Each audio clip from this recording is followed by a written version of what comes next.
더닝크루거 효과는 실제로 우리가 아는 것과는 다르고 메타인지의 차이이다. 메타인지를 올리기 위해서는 피드백도 듣고 반대 의견도 적극적으로 들어야 한다.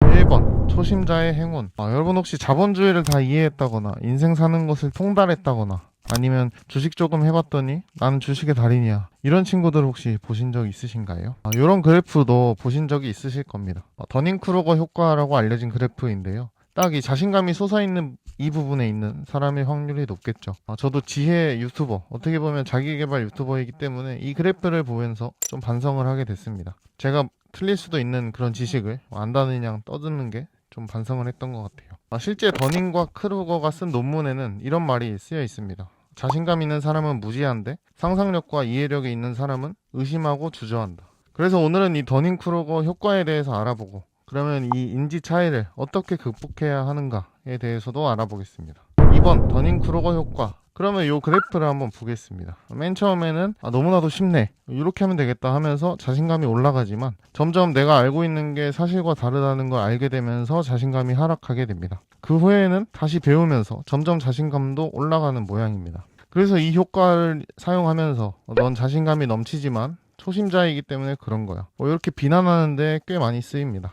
그렇지만 이 그래프는 사실 전혀 근거가 없는 그래프입니다. 실제 그래프는 이렇습니다. 많이 다릅니다. 초반에 그렇게 자신감이 솟지도 않고요. 다만 모르면 모를수록 인지와 실제 점수의 차이가 좀 벌어지긴 합니다. 이런 그래프도 있고요.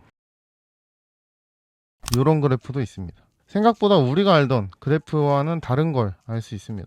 그러면 실제 더닝크루거 효과는 무엇인가 알아보겠습니다. 3번 실제 더닝크루거 효과. 실제 더닝크루거 효과의 논문을 보시면요, 초심자의 멍청함을 공격하는 내용이 아닙니다. 실제 그래프에서는 위에는 본인이 인지하는 수준이고요, 아래 그래프는 실제 수준을 말합니다. 다시 말해서 우리가 시험 너무 잘 봤다 이렇게 생각을 하지만 실제로는 그 수준이 안 되는 것처럼요, 점수가 낮을수록 요 인지적 차이가 컸다는 거는 사실입니다. 하지만 막 자신감이 솟아있고 그렇진 않죠. 그래서 대부분의 사람들은 본인의 수준을 사실 객관적으로 보는 능력이 있다는 겁니다. 알려진 더닝크루거 효과처럼 초반에 엄청 자신감이 솟지 않는다는 겁니다. 빈수레가 요란하다, 무식하면 용감하다, 이런 얘기는 왜 나왔냐면요, 이건 메타인지와 관련된 이야기입니다. 해당 분야의 지식이 부족해서 생긴 문제가 아니고요. 메타인지는 본인을 객관적으로 보는 능력을 말합니다. 그래서 그런 능력이 부족했기 때문에 그런 말이 나왔다고 보면 됩니다. 18년도에 이루어진 연구 중에요, 정치 관련돼서 편향된 사람들은 이런 메타인지가 굉장히 떨어진다고 합니다. 한쪽 이야기만 듣고 아예 그쪽으로 편향이 되어서 반대는 멍청하고 말도 안 된다,